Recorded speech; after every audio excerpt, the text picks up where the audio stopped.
Edith Wharton,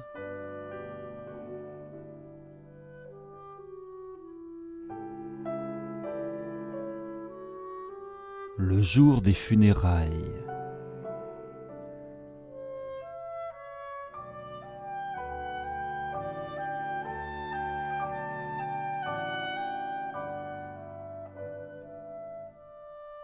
Si tu ne cesses pas de la voir, je me jette par la fenêtre, lui avait dit sa femme. Trenham n'avait pas cessé de la voir, et sa femme avait tenu parole. L'enquête, il va sans dire, ne révéla rien de cet incident. Heureusement, Mrs. Trenham n'avait laissé ni lettre ni journal, pas même un petit tas de cendres sur le foyer de sa cheminée. Elle était de ces femmes qui ont l'air détachées de la vie matérielle et de voyager les mains vides. Le docteur Lanscombe vint déposer. Il soignait Mrs. Trenham depuis son arrivée dans la petite ville universitaire de Kingsborough, quand son mari y avait été nommé professeur. Dans sa déposition, le docteur déclara que depuis la mort de son unique enfant, Mrs. Trenham, qui était de nature émotive et nerveuse, n'avait plus recouvré tout à fait son équilibre. Ce témoignage servit de conclusion à l'enquête. Toute l'affaire n'avait pas duré 10 minutes. Et puis, après 48 heures d'une nouvelle attente, ce fut l'enterrement.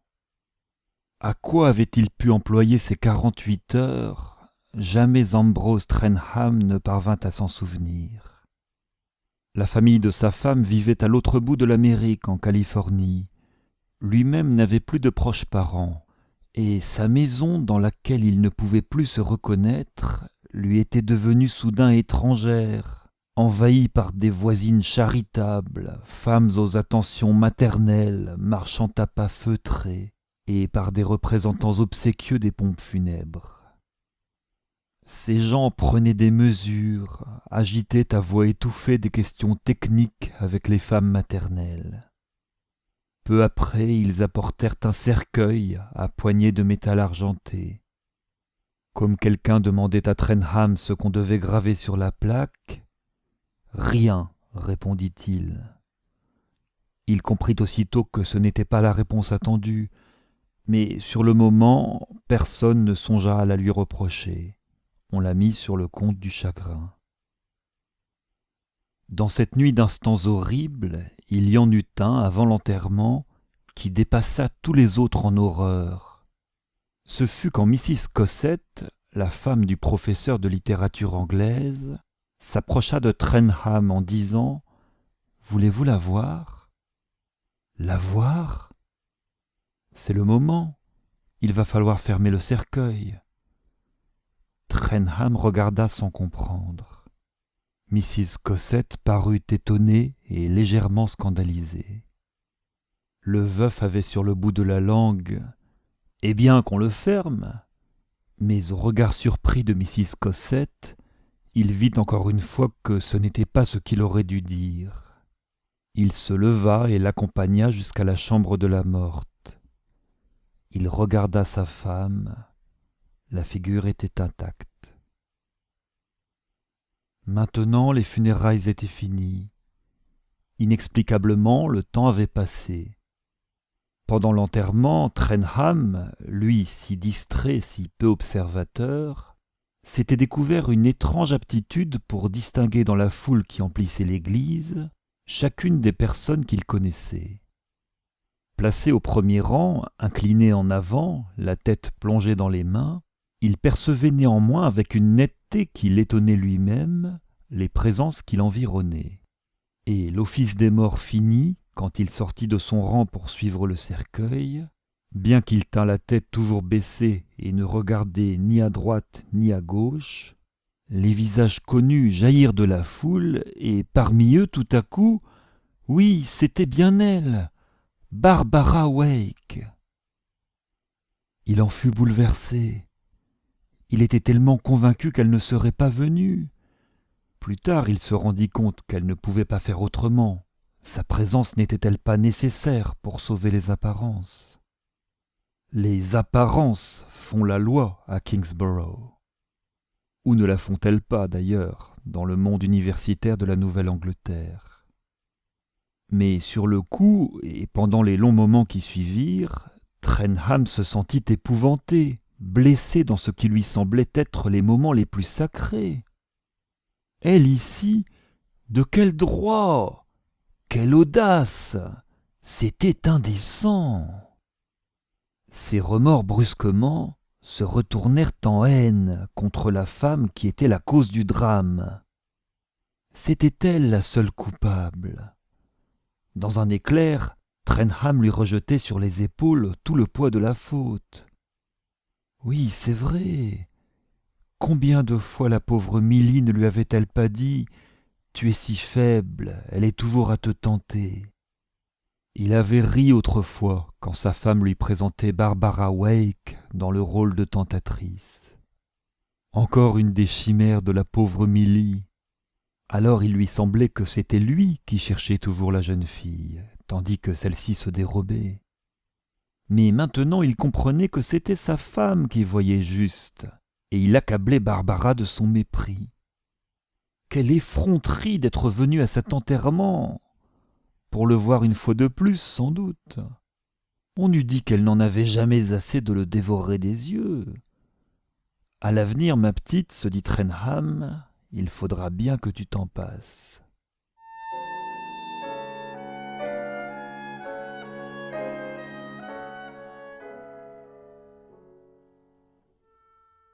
L'indignation de Trenham allait grandissant. Ce fut ce sentiment qui le soutint tout le reste de cette journée interminable, pendant le vide des heures qui suivirent l'enterrement.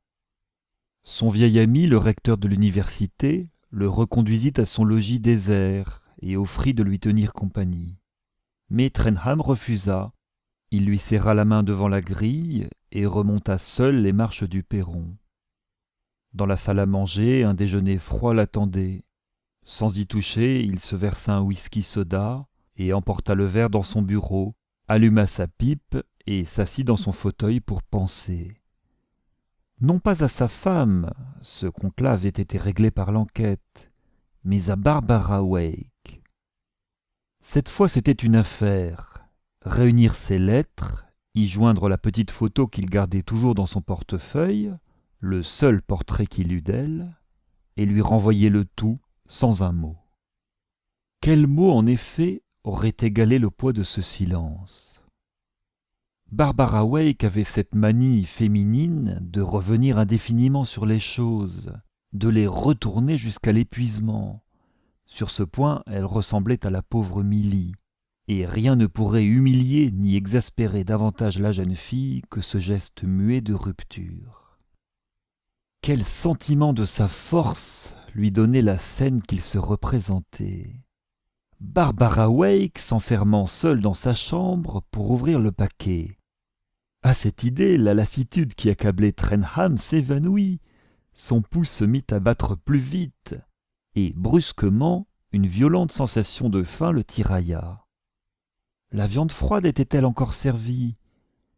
Timidement, il se glissa dans la salle à manger.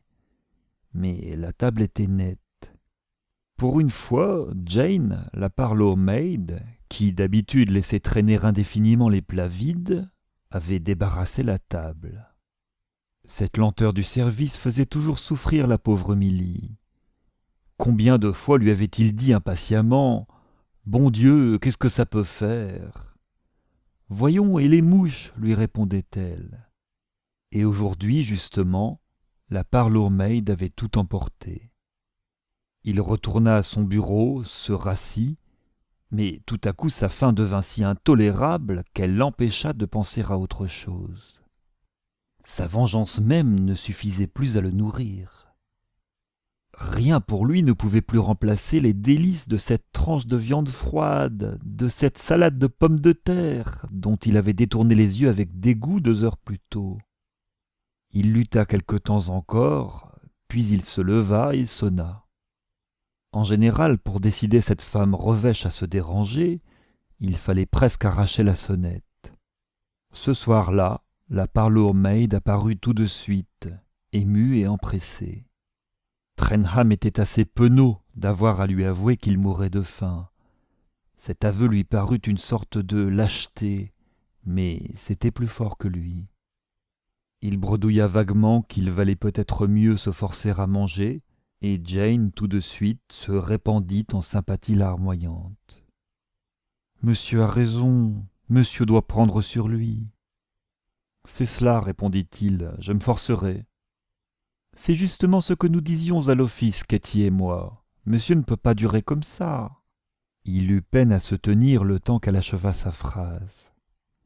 Par la porte entr'ouverte de la salle à manger, il guettait avidement les préparatifs, les allées et venues, le bruit de la vaisselle, du panier à couteau.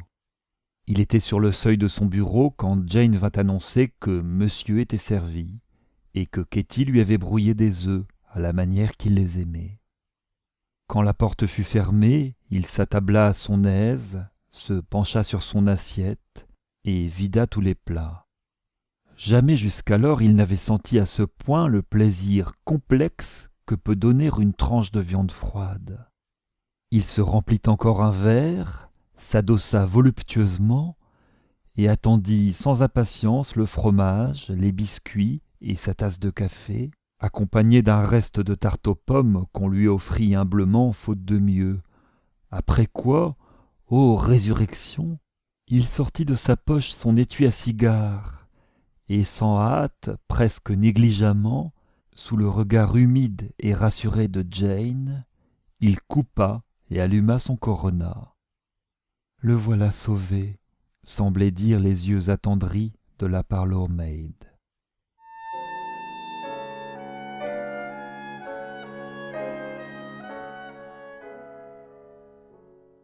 Il était hors de doute qu'il fallait renvoyer sur-le-champ les lettres de Barbara. Mais à qui les confier ? Bien entendu, ni à l'une ni à l'autre des deux bonnes, et encore moins à l'homme qui s'occupait du jardin et du calorifère. Pauvre diable qu'une telle commission aurait tellement dérouté que, même après des explications laborieuses, il eût été capable de remettre le paquet aux mains du professeur Wake, ou bien de l'envoyer par la poste. Cette dernière possibilité devait être évitée à tout prix. Qu'un employé de la poste reconnût l'écriture de Trenham, et voilà toutes les langues de la petite ville en mouvement. Rien ne donnait lieu de supposer qu'on soupçonnât la cause de la mort de Mrs. Trenham. Pourtant, Trenham n'ignorait pas que plus d'une fois, il avait été aperçu en compagnie de Barbara dans des endroits peu fréquentés et à des heures suspectes.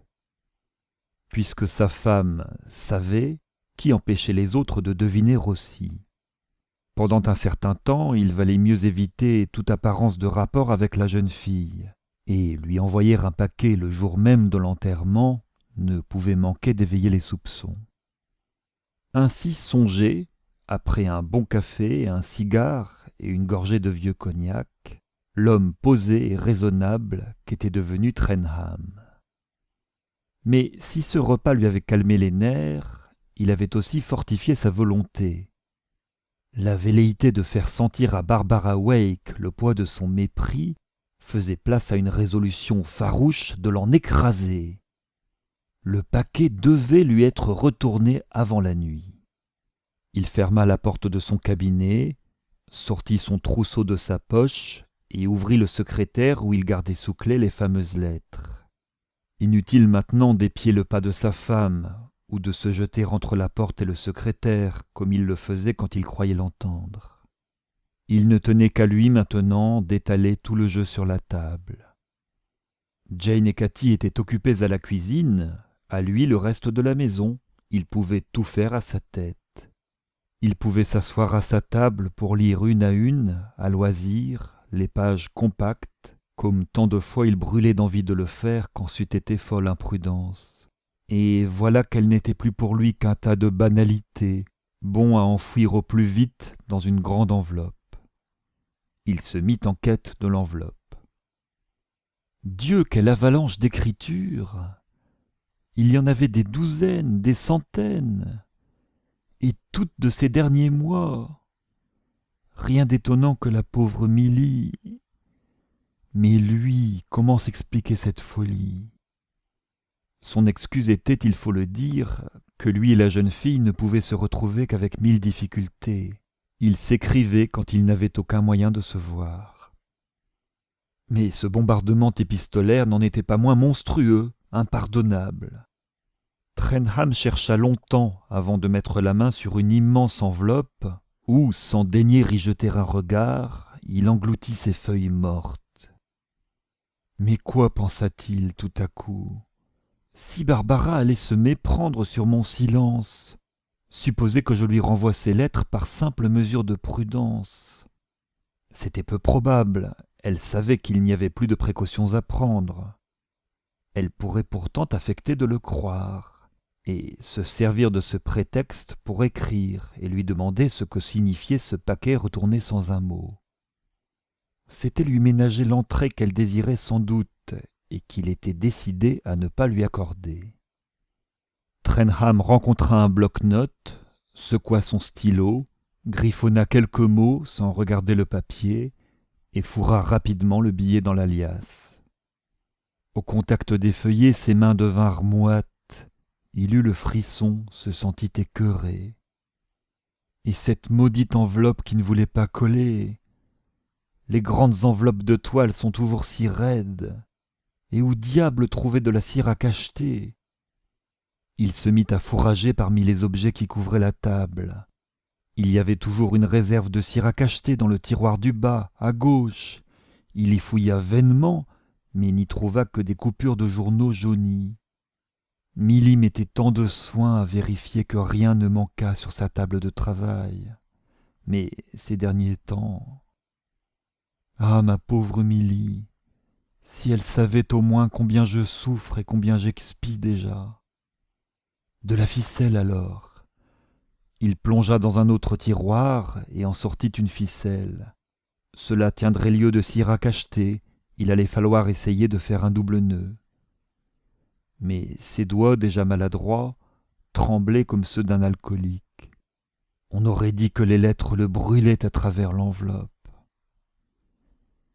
D'une main mal assurée, il mit l'adresse sur le paquet et resta là sans le regarder, cherchant un moyen de le faire parvenir.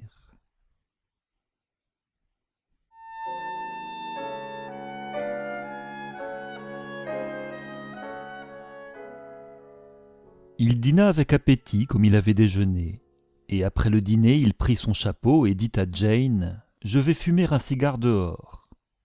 Il vit tout de suite dans les yeux de Jane comme un regard d'encouragement. Il va mieux, devait-elle penser.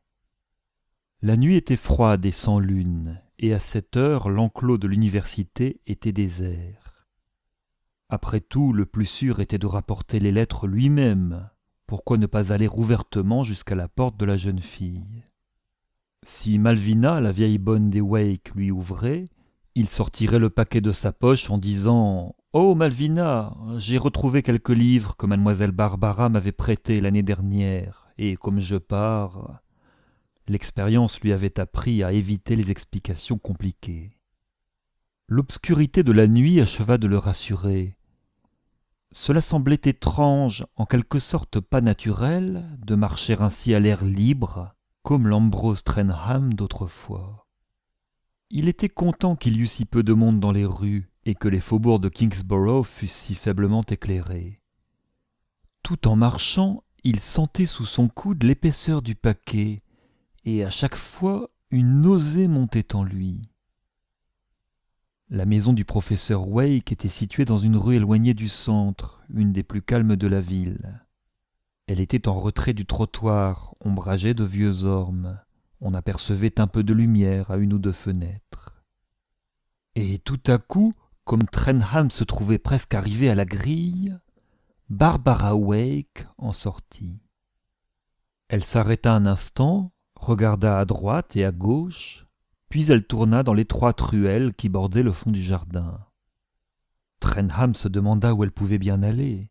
Son premier mouvement fut de se retirer sans qu'elle le vît, mais tout à coup il comprit combien cette rencontre était providentielle. La ruelle était sombre, déserte, un simple passage entre des maisons espacées, endormies au milieu de leur jardin. Par cette nuit noire et froide, les gens étaient rentrés de bonne heure, pas une âme en vue. Dans un instant, le paquet serait entre les mains de la jeune fille, et lui l'aurait quitté, après l'avoir salué en silence. Trenham se rappelait maintenant, le garage des Wake, construit à l'extrême bout du jardin, avait son entrée sur cette ruelle.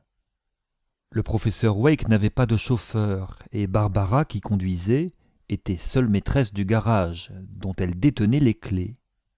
Quelquefois, Trenham était venu l'y retrouver, triste lieu de rendez-vous. Mais que faire dans une petite ville comme Kingsborough ? À un moment, elle avait parlé de louer un studio, elle faisait un peu de peinture. Mais ce projet avait inquiété Trenham, cela aurait fait jaser, et il en avait dissuadé son ami. Le plus souvent, il prenait le train et allait à Ditson, une ville industrielle à 1 heure de là, où personne ne les connaissait. Mais qu'allait-elle faire au garage à cette heure tardive ? Le souvenir de sa femme envahit Trenham. Il découvrait qu'elle avait vécu à ses côtés, n'ignorant rien, jusqu'au jour où elle avait compris qu'elle ne regagnerait plus l'affection de son mari. Alors la vie lui avait semblé à ce point dénuée de prix qu'elle l'avait quitté sans un instant d'hésitation. Mon Dieu, si j'avais su que cette femme effacée renfermait de telles profondeurs, comme je l'aurais regardée autrement, et comme l'insipide toquade de cette petite m'aurait laissé indifférent. Pour vivre, il avait besoin d'amour, de tendresse. Sa timidité, ses contraintes étaient une glace qu'il fallait perpétuellement faire fondre à la chaleur d'un sourire. Sa femme lui ressemblait trop, souffrait en secret des mêmes refoulements. Elle était toujours partagée entre la honte et l'effroi s'il devinait son sentiment, entre le dégoût et l'ivresse s'il y répondait. À de certains moments, Trenham s'était même imaginé qu'elle le trouvait repoussant. Alors se demandait-il pourquoi est-elle si furieusement jalouse ? Ce qu'il a pris pour froideur, répugnance aux caresses, il le devinait maintenant, c'était une passion si violente que la malheureuse en était humiliée, si incompréhensible qu'elle n'en avait jamais appris le langage. Elle lui rappelait cette pauvre Milly, une fillette qu'il avait connue jadis à un cours de danse où on l'envoyait étant petit. Une gamine ayant un amour fébrile de la danse, mais n'arrivant jamais à apprendre les pas. Telles étaient les pensées qui occupaient Trenham, tandis qu'il épiait Barbara Wake. Lentement, il avança de quelques pas, puis il s'arrêta de nouveau. Il n'avait pas encore résolu ce qu'il allait faire. Si elle était au garage pour y chercher un objet oublié, comme c'était probable à cette heure, elle ne pouvait manquer de repasser dans quelques instants. Il l'arrêterait et lui remettrait les lettres. Plus que tout, il voulait éviter d'entrer dans le garage, c'eût été profaner la mémoire de Milly. Il eût voulu effacer tout souvenir des heures qu'il y avait passées en cachette. Mais la vision lui revenait avec une acuité intolérable, tandis qu'il regardait la svelte silhouette de la jeune fille s'éloigner de lui et s'arrêter devant la porte. Combien de fois, à ce tournant, sous ces arbres touffus, il l'avait guettée, puis avait attendu qu'elle se glissât la première dans le garage pour qu'on ne les vît pas entrer ensemble. Combien pitoyables et vaines lui semblaient aujourd'hui les infinies précautions dont ils s'étaient entourés pour cacher leur rendez-vous. Elles n'avaient même pas atteint leur but, elles n'avaient fait que diminuer leur amour jusqu'à le dépouiller même de sa spontanéité. La vraie passion, se dit Trenham, doit être libre, téméraire, sans arrière-pensée. Elle ne doit pas s'embarrasser de craintes telles que blesser une femme, de froisser le décorum de l'université, ou de perdre l'amitié du recteur, de hasarder son poste et de briser sa carrière. L'amour qu'il avait donné à Barbara Wake, avec quelle avarice il l'avait mesuré. Il lui paraissait maintenant une aumône aussi mesquine que celle qu'il avait accordée à sa femme. Il avança un peu, vit la jeune fille entrer au garage. Dans l'obscurité, il pouvait à peine suivre ses mouvements, mais une fois devant la porte, elle sortit une lampe électrique de poche, encore des souvenirs, et dans un éclair, il entrevit sa main nue qui poussait la clé dans la serrure. La clé tourna, la porte craqua, et tout rentra dans l'obscurité. À la vue de cette main, Trenham se souvint de la première fois qu'il avait osé la prendre dans la sienne, et appuyer un baiser sur la paume. Ils s'étaient rencontrés par hasard dans le train en revenant tous les deux de Boston, et Trenham avait proposé à la jeune fille de descendre à la dernière station avant Kingsborough et de rentrer à pied par un raccourci qu'il connaissait, à travers bois, le long de la rivière. C'était un beau jour de plein été, et la jeune fille, amusée, avait accepté. Il revoyait toutes les lignes, toutes les courbes de cette main jeune, forte et vive, avec ses longs doigts légèrement aplatis du bout, et la paume élastique, sensuelle. Comme cela allait être étrange de continuer à vivre sans jamais plus connaître le toucher de cette main. Naturellement, il s'en irait, il ne pouvait faire autrement. Si c'était possible, il partirait la semaine suivante. Peut-être obtiendrait-il de la faculté qu'on lui laissât avancer son congé septennal. Sinon, on lui accorderait probablement son trimestre, après quoi il pourrait donner sa démission et chercher un poste ailleurs, dans le Midi ou en Californie, aussi loin que possible de Barbara Wake. En attendant, ce qu'il voulait, c'était s'en aller dans quelque pays tropical, tiède et moite, où l'on passe ses nuits dehors, étendu au bord de la mer, écoutant le murmure des palmes répondre au murmure des vagues, et les vents alizés venant de Dieu sait où. Une de ces îles de feu, une île heureuse couverte de fleurs, où un homme peut s'abandonner à son instinct sans déchaîner des catastrophes et se sentir moralement déchu. Surtout plus jamais de scènes, d'inquiétudes et de reproches, ne plus se faire un drame de choses qui devraient être aussi simples que le boire et le manger. Barbara, il devait en convenir, n'avait peur de rien, ne se tourmentait jamais, et n'avait jamais fait un reproche à son ami. D'instinct, elle était belle joueuse. Jamais elle n'avait hésité devant un risque, ne s'était laissée intimider par le désir de sauver les apparences. Une ou deux fois même, sur le point d'être découvert, la jeune fille l'avait presque effrayé par son sang-froid et sa décision. Il eut un sourire de mépris. Ce n'était pas une débutante. Mais cette injure ne le soulagea pas. À qui la faute si la jeune fille était passée maîtresse dans l'art de dissimuler? À qui, sinon à lui? Lui seul, il en reçut un coup terrible. Lui seul en était responsable. Pauvre enfant, pauvre Barbara! Lui, son séducteur, son corrupteur, c'était bien à lui de la juger. Et déjà son ressentiment se dissipait comme un flocon de brume. Le sentiment de sa responsabilité, qui tantôt lui avait paru si odieux, lui devenait presque doux. Responsable, il devait donc quelque chose à la jeune fille. Le ciel en soit loué, car maintenant, sa passion camouflée en devoir, il pourrait... le pourrait-il, l'oserait-il, lui faire ouvertement une place dans sa vie? Déjà il avait moins froid et se sentait moins triste.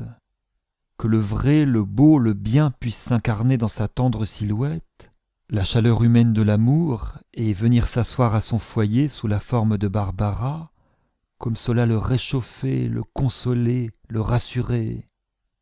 Trenham vit dans un éclair Barbara assise pour de vrai, dans le vieux fauteuil de cuir élimé de son bureau. Il faudrait le faire recouvrir. Ses petits pieds posés sur le vieux tapis fané, il le ferait remplacer. Quel ennui, pensa-t-il follement, de devoir quitter Kingsborough. Il le faudrait sans doute. Dommage de ne pas pouvoir installer Barbara chez lui dans cette même maison, où pendant tant de mois, il n'avait même pas osé lire ses lettres ouvertement. Bien entendu, s'il décidait de rester à l'université, il ferait remettre la maison à neuf.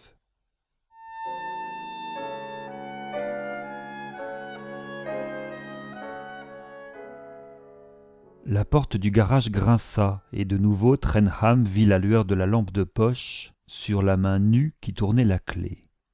Puis Barbara s'avança dans l'obscurité. Il souffla « Barbara !» et elle s'arrêta. « Vous vouliez me voir ?» Sa voix enveloppa Trenham comme un souffle chaud. « Pouvons-nous entrer ?» dit-il en indiquant le garage. Dans le garage, oui, sans doute.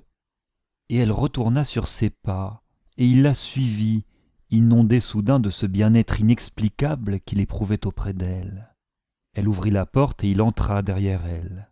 « Attention, dit-elle, j'ai laissé le cric quelque part. » Automatiquement, il sortit une allumette et elle alluma une bougie dans une vieille lanterne accrochée au mur. Combien de fois Trenham avait-il sorti sa boîte d'allumettes pour allumer cette même bougie? Dans cette petite sphère de clarté douteuse, ils se regardèrent. « Vous ne m'attendiez pas ?» balbutia-t-il. « Je ne savais pas, » répondit-elle doucement, et dans le demi-jour il aperçut un sourire. Délice de ce sourire. « J'étais seulement sorti pour faire quelques pas. » Il s'arrêta. Sa démarche lui semblait tout à coup trop difficile à expliquer.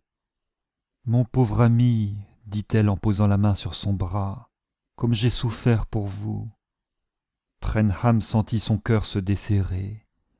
C'est ce qu'il lui fallait, une amie tendre, compatissante. Il poussa un soupir de soulagement. Il était content de soi. La pitié de la jeune femme lui composait une attitude. N'avait-il pas oublié sa propre souffrance pour penser à celle de Barbara? « Ça a été horrible, murmura-t-il.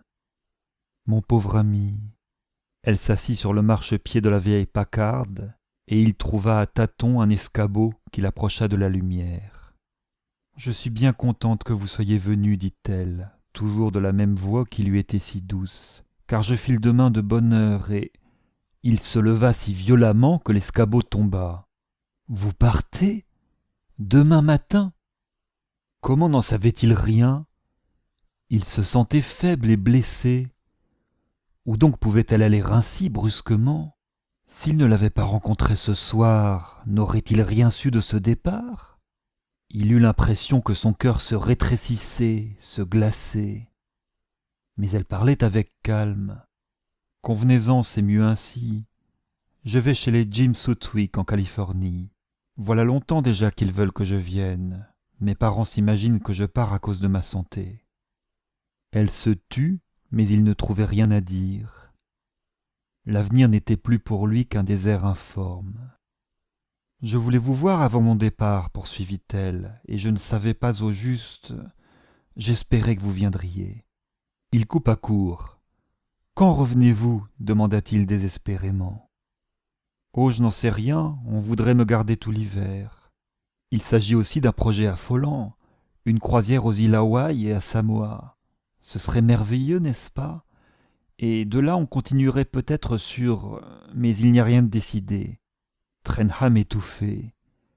S'il ne criait pas, s'il ne la faisait pas taire tout de suite, il allait suffoquer. « Mais voyons, ce n'est pas possible. Vous ne pensez pas me laisser comme cela ?» Sans le vouloir, il avait haussé la voix. « Ambrose, » murmura-t-elle avec douceur, comme si elle cherchait à le calmer. « Mais ce n'est pas possible, répétait-il. Vous ne pourriez pas, c'est de la folie. Vous ne comprenez pas. Vous dites que vous devez partir, qu'il vaut mieux que vous partiez. Qu'est-ce que cela signifie? Pourquoi est-ce que cela vaut mieux? Ce sont les on-dit qui vous font peur, c'est cela? Qu'est-ce que les mauvaises langues peuvent trouver à dire puisque nous nous marions? Est-ce que vous oubliez que nous allons nous marier? S'écria-t-il lâchement. Dans sa hâte de la persuader, il bousculait les phrases, accumulait les raisons. Elle hésita un instant, et il attendit dans une angoisse mortelle. Comme les femmes aiment à faire souffrir. Elle dit enfin d'une voix contrainte, « Je crois que nous ferions mieux de ne pas parler encore de tout ceci. » Des reproches, oui, c'était par des reproches qu'elle répondait à son offre. Mais ne comprenait-elle pas? Pouvait-elle ne pas comprendre? Ou prenait-elle plaisir à le torturer? Comment pourrais-je ne pas en parler quand vous me dites que vous partez demain matin?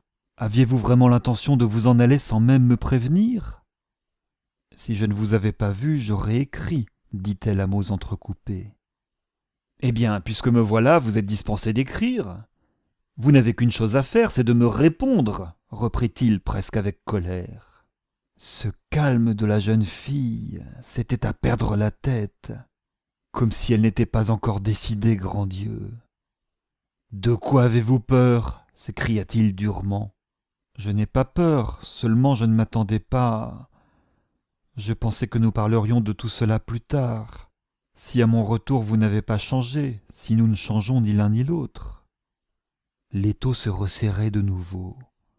Si nous ne changeons, qu'est-ce que cela voulait dire? Était-ce surhumaine grandeur d'âme? Ou était-ce fierté, excès de délicatesse, crainte que Trenham lui fît cette offre par pitié? Pauvre petite, cher enfant, c'était cela sans doute. Trenham ne l'en aimait que davantage. Ou bien était-ce que vraiment elle redoutait de s'engager, préférait se garder libre pour ce voyage absurde, s'offrir l'occasion de jeter un coup d'œil là-bas, elle si jeune, si fraîche, si radieuse, plutôt que de se lier d'avance à un universitaire d'âge mûr. Les îles Hawaï, Samoa, archipel plein d'oisifs riches, de yachtsmen désœuvrés et de jeunes officiers de marine. Il voyait surgir de partout les ténors de Madame Butterfly en tenue blanche chamarrée d'or, les cocktails, les foxtrots, les clairs de lune sous les tropiques. Tout à coup il se sentit un homme vieillissant, voûté, usé, aux cheveux clairsemés, grisonnants. Bien entendu, ce qu'elle voulait, c'était aller là-bas tenter sa chance. Il chercha à tâtons l'escabeau, le remit debout et s'assit. « C'est parce que vous n'êtes pas sûr d'avoir les mêmes intentions à votre retour, c'est cela ?» interrogea-t-il avec amertume. De nouveau elle hésita. « Il me semble qu'il ne faut pas décider comme ça tout de suite ce soir. » La colère de Trenham éclata. « Et pourquoi non? Je me suis bien décidé, moi. Pourquoi pas vous? » « Vous n'êtes pas vraiment décidé non plus, » répliqua-t-elle de sa voix calme. « Pas décidé, moi? Que voulez-vous dire ?» Il lança un éclat de rire qu'il eût voulu gai, mais qui sonna comme un défi. Il ne se sentait plus le maître de sa voix ni de ses paroles, mais aussi pourquoi le mettait-elle au supplice? Mon Dieu, après tout ce que vous venez de souffrir. Après ce que je viens de souffrir? Mais est-ce que vous ne voyez pas que c'est justement pour cela? Je n'en peux plus, je n'en peux plus. Je sais, je sais. Elle se leva et, s'approchant de lui, posa la main sur son épaule. J'ai souffert aussi pour vous. Quel coup affreux cela a dû être. C'est pourquoi je ne veux rien dire encore que vous puissiez... Il écarta vivement la main de la jeune fille. « Quelle fausseté !» s'écria-t-il. Et il s'entendit qu'il recommençait à hurler. « Vous voulez sans doute garder votre liberté pour vous marier là-bas, si le cœur vous en dit? C'est cela? Alors pourquoi ne pas le dire tout de suite? Parce que ce n'est pas vrai. Vous êtes le seul homme au monde, mon ami, que j'ai envie d'épouser. » Oh, la musique de ces paroles! Il leva les mains pour y cacher ses yeux brûlants. Le son de cette voix effleurait son front comme une caresse hypnotique. Était-il possible qu'un tel bonheur sortît de tant d'angoisse? Il oublia tout, le garage, l'enterrement, sa haine contre la jeune fille, et d'un geste brusque, aveugle, il saisit son bras et lui enlaça la taille. « Ambrose !» fit-elle haletante. Elle se débattit, il lutta fiévreusement pour trouver ses lèvres. Dans la demi-obscurité, quelque chose tomba à terre entre eux. Ils se séparèrent et elle le regarda stupéfaite. « Qu'est-ce que c'est ?» Ce que c'était, Trenham le savait bien, un frisson le parcourut. Les lettres parbleu, les lettres de Barbara. L'enveloppe débordante, mal ficelée, était tombée de la poche. Dans sa chute, le nœud s'était dénoué et les feuillets se répandaient, éparpillés aux pieds de Barbara comme un jeu de cartes.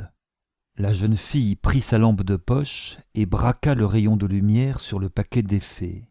« Des lettres » s'écria-t-elle. « Ambrose, est-ce que ce sont les miennes ?» Elle attendit une réponse, mais il ne trouvait rien à dire. « Est-ce pour cela que vous veniez ?» ajouta-t-elle. S'il y avait quelque chose à répondre, il ne sut le trouver, et sans savoir ce qu'il faisait, il se baissa et se mit à ramasser les lettres. Il eut conscience que, pendant un instant, elle resta debout, immobile à le regarder, puis elle se baissa aussi et ramassa la grande enveloppe béante. « Miss Barbara Wake » lut-elle tout haut. Elle éclata de rire. « Mais attendez, dit-elle, il y a encore quelque chose dedans. Une lettre pour moi? Qu'est-ce que c'est ?» Il étendit la main. « Barbara, je vous défends. Barbara, je vous en supplie. » Elle dirigea le rayon de la lampe sur la feuille de papier qui, dans l'obscurité environnante, prit la solidité d'une tablette de marbre.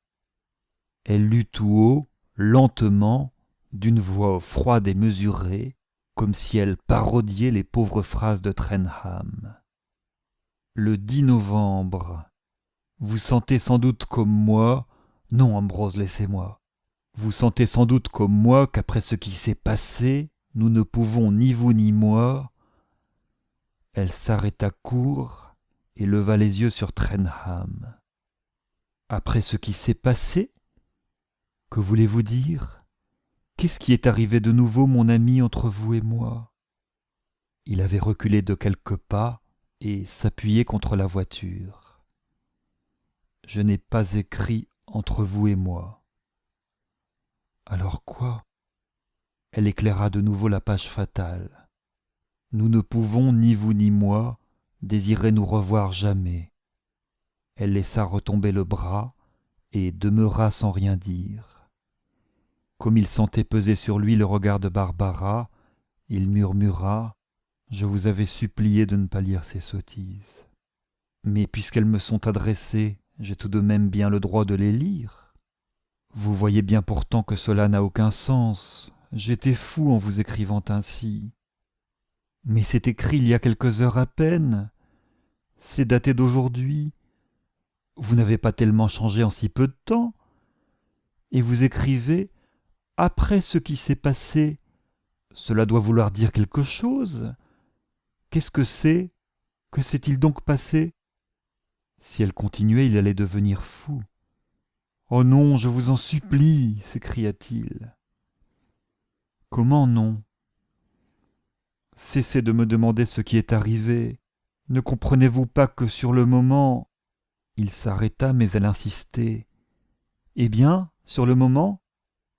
Je n'ai pas eu la force de supporter tout seul le poids de cette horreur. Lâchement comme un misérable, j'ai accepté l'idée que vous étiez coupable aussi. Vous comprenez, je voulais me persuader moi-même. Dans l'ombre, on eût dit qu'elle pâlissait et que ses lèvres tremblaient. « Coupable de quoi ?» bégaya-t-elle à mi-voix. Il redressa les épaules et dit lentement « De cette mort.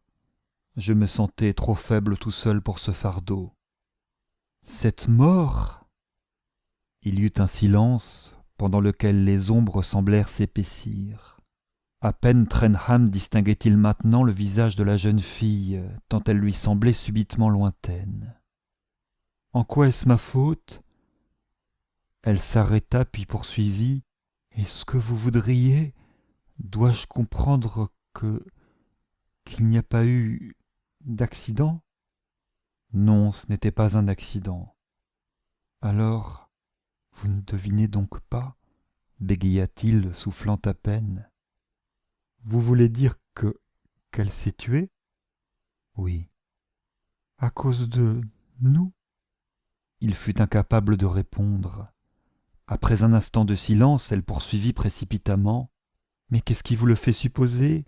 Quelle preuve en avez-vous? Est-ce qu'elle a parlé à quelqu'un? A-t-elle laissé quelque chose? Une lettre ?» Il fit un effort pour parler, la gorge sèche. « Non, rien. »« Eh bien alors ?» Elle me l'avait dit avant, elle m'avait menacé. »« Menacé ?» Oui, si je continuais à vous voir. Et j'ai continué malgré ces avertissements répétés. « Vous comprenez maintenant ?» s'écria-t-il en se retournant sur la jeune fille avec la fureur angoissée d'un animal qui se défend contre son bourreau. Il y eut un silence. Il parut à Trenham ne jamais devoir finir. Elle n'eut ni un mot ni un geste, mais tout à coup, il entendit un bruit de sanglots. Elle pleurait comme un enfant épouvanté. Retour déconcertant des choses. Tout à l'heure, il n'y a qu'un instant, Trenham avait cru sentir la force vitale de la jeune fille gonfler ses veines refroidies, et il avait pensé en lui-même « Plus jamais je ne me retrouverai seul avec mes terreurs ». Et maintenant, c'était la terreur de Trenham qui avait gagné la jeune fille. Elle semblait intérieurement rétractée, pelotonnée sur elle-même comme si elle reculait d'horreur devant la contagion d'un crime. « C'est épouvantable, épouvantable !» gémissait-elle. Elle se remit à pleurer comme un enfant secoué par une nouvelle rafale de désespoir après la première bourrasque apaisée. « Qu'est-ce qu'il y a d'épouvantable » s'écria-t-il, agacé par ses sanglots qui ne voulaient pas se calmer. « Vous deviez bien vous douter que notre amitié n'était pas pour lui faire plaisir. » À travers ses larmes, elle gémit. « Je me figurais qu'elle ne savait rien. » « Vous vous imaginez que nous l'avions trompée ? Pendant tout ce temps, dans un trou comme celui-ci où tout le monde est à l'affût du voisin ? Comme c'est probable !»« Je me figurais pourtant, je n'aurais jamais cru, » ne cessait-elle de répéter. Exaspéré, il éclata. « Eh bien, vous commencez à vous rendre compte de ce que j'ai souffert. »« Souffrir, vous ?» Il lui échappa un petit rire d'amertume.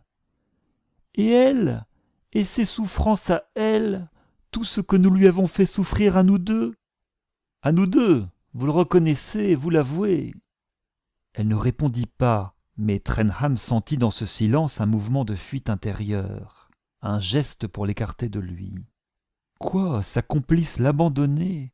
Car elle s'avouait sa complice, elle venait de dire « nous », et pourtant elle s'éclipsait, s'évadait. Eh bien non, elle n'allait pas s'échapper si facilement, il n'allait pas la laisser déserter. Il ne pouvait plus affronter la solitude de tout à l'heure. « Barbara !» s'écria-t-il comme si la distance qui les séparait avait véritablement doublé. Comme elle ne disait toujours rien, il se hâta d'ajouter avec crainte « Non, ne croyez pas que je vous donne tort, mon enfant, ne croyez pas. »« Qu'est-ce que ça fait puisque je m'accuse moi ?» dit-elle, la tête entre les mains. « Vous accusez ? Quelle folie ! Vous venez de dire que vous ne saviez pas. »« Bien sûr que je ne savais pas. Comment pouvez-vous supposer ? Mais il est arrivé cette horreur, et vous saviez qu'elle pouvait arriver. Vous le saviez depuis toujours. Vous aviez eu tout le temps cette arrière-pensée, chaque fois que nous nous retrouvions ici, et aussi les jours où nous allions à Ditson. À Ditson ! Cette chambre d'hôtel me fait horreur. Et tout ce temps-là, la malheureuse attendait toute seule chez elle. Elle savait tout et elle me détestait comme si j'étais son assassin. Grand Dieu, Barbara, et moi, est-ce que vous croyez que je ne me reproche rien ? Mais alors comment pouviez-vous continuer ? Comment pouviez-vous me laisser croire que cela lui était égal ? Je ne croyais pas qu'elle en souffrît à ce point-là, dit-il d'une voix sourde. Mais puisque vous dites qu'elle vous avait prévenu, qu'elle vous l'avait dit et répété. Je ne voulais pas le croire et je ne le croyais pas. Quand on perd la tête, voyez-vous, vous ne trouvez donc pas que ce qui m'arrive est déjà assez cruel sans toutes ces paroles ? Ne suis-je pas assez à plaindre ? À plaindre, fit-elle lentement. C'est votre femme que je plains. Je ne sens de pitié que pour elle.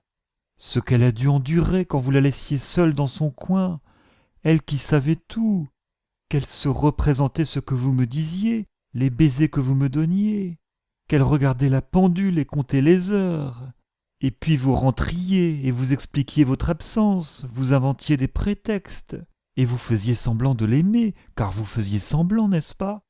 Elle savait que vous mentiez, et pourtant elle avait soif de vous croire. Elle vous avait pourtant prévenu, et elle voyait que cela n'y changeait rien, que cela vous était égal qu'elle meure ou non, que vous faisiez tout cela pour la tuer, que vous attendiez sa mort, que vous comptiez peut-être les jours. La voix passionnée se brisa dans un sanglot, et Barbara resta debout, pleurant désespérément, comme un enfant inconsolable. Trenham se tut. Il n'avait jamais été capable d'entrer dans les imaginations de la pauvre Milly, de chercher le sujet de ses rêveries solitaires.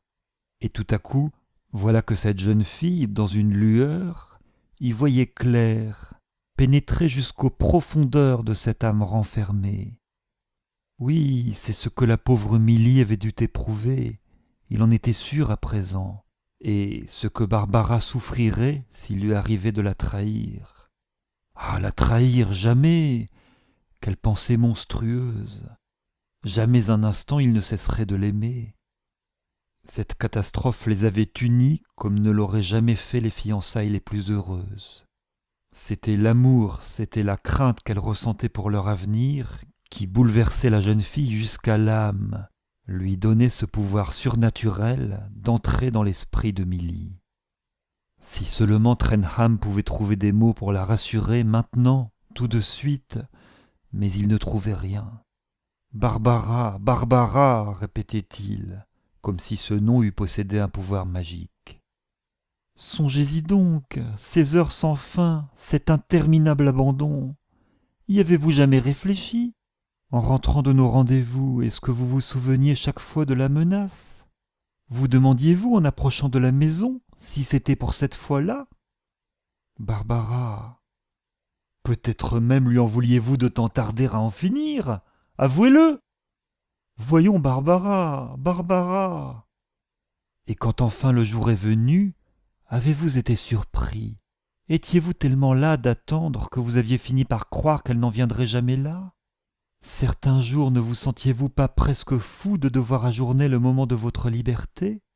C'est ce que je sentais, moi, quand sur le point de partir pour le train de Dixon, j'étais rappelé par papa qui voulait me dicter des lettres, ou par maman qui me demandait de la remplacer à quelques réunions de charité. Il y avait des jours où je les aurais tués parce qu'ils bouleversaient mes projets et me faisaient manquer une des heures que nous avions à passer ensemble. Ah, vous ne m'auriez pas cru capable de cela, mais je sais ce que c'est qu'une âme d'assassin. Je sais ce qu'est la vôtre parce que vous êtes un assassin. Assassin ! Et maintenant, sur cette tombe à peine refermée, quand vous venez ici, que vous tâchez de m'embrasser, que vous me parlez de mariage ? Sans doute vous imaginiez-vous qu'ainsi vous étoufferez plus sûrement la victime.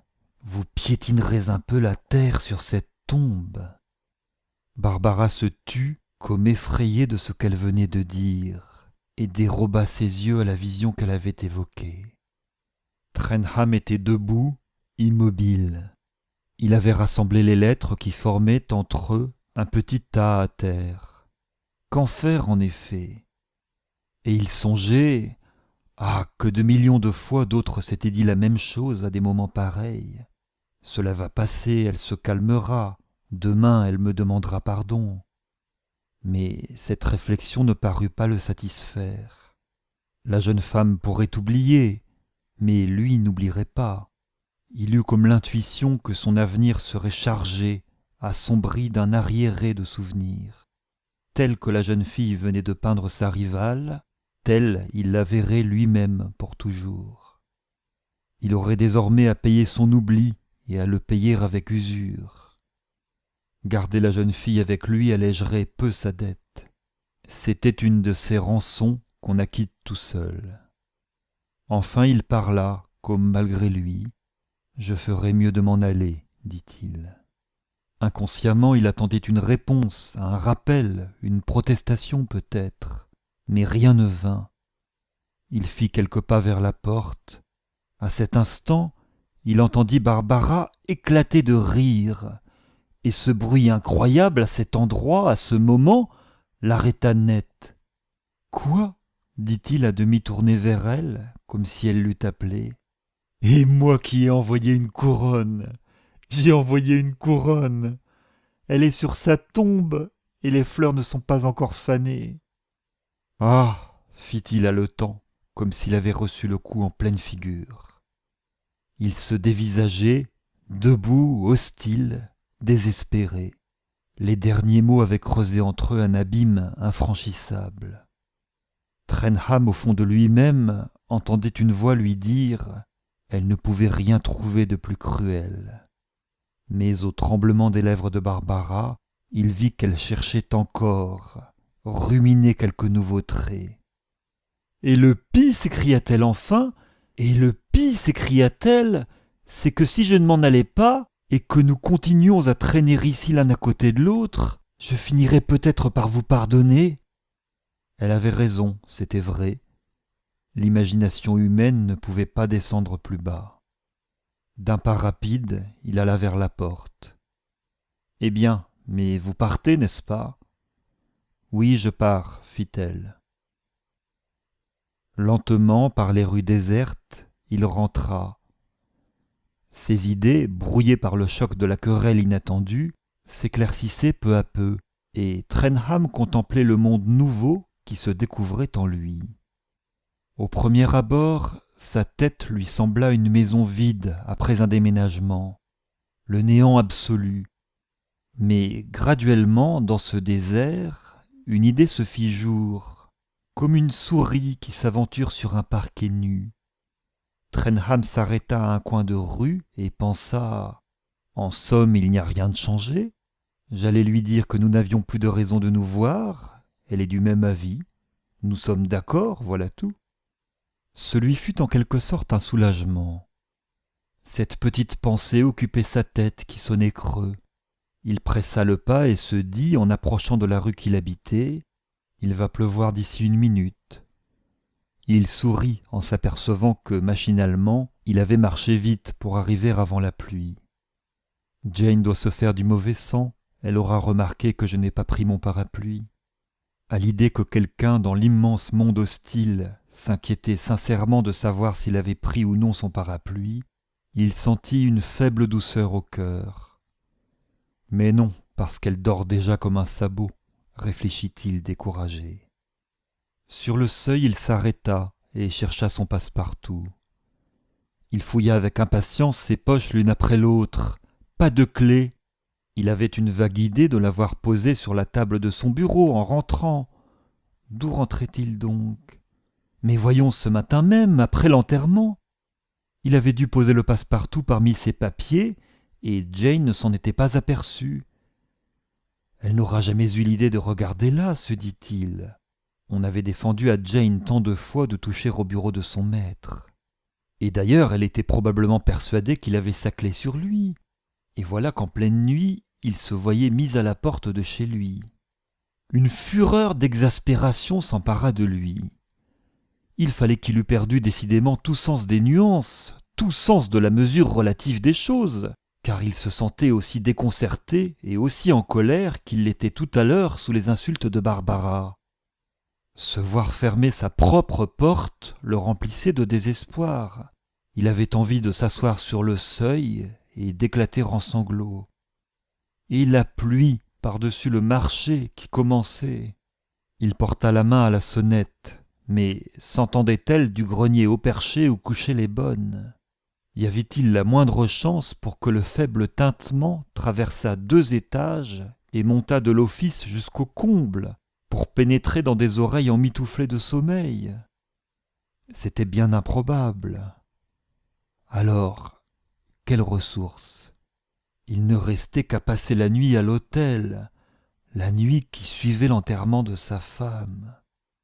Le lendemain matin, tout Kingsborough le saurait, depuis le recteur de l'université jusqu'au garçon laitier. Mais à peine sa main avait-elle touché la sonnette, qu'il crut s'apercevoir d'un bruit à l'intérieur de la maison. La vitre de l'imposte s'alluma brusquement au-dessus de la porte, puis, se confondant presque avec les rumeurs nocturnes, un faible son de chaussons traîna dans le lointain, puis s'affermit sur le carreau du vestibule. Et Jane, encore irréprochablement coiffée et habillée, ouvrit la porte toute grande. « Comment, Jane, encore debout ? J'ai oublié ma clé. »« Je le savais, monsieur. Je l'ai trouvée. J'attendais monsieur. » Elle lui retira son manteau ruisselant. « Mon Dieu, monsieur n'avait pas de parapluie. » Trenham traversa le vestibule. Derrière lui, il entendit Jane verrouiller la porte et mettre la barre. Il aimait ce bruit familier de chaînes et de loquets. Il sut gré à Jane de s'être aperçu qu'il n'avait pas de parapluie. Enfin il se sentait chez lui. Une main bienveillante poussait les verrous, allumait les lampes, prenez soin de sa sûreté. L'horrible impression d'abandon s'effaça un peu au contact connu, pacifique, des vieilles habitudes. Merci, Jane. Désolé de vous avoir fait veiller si tard, marmonna-t-il avec un petit signe de tête en montant se coucher.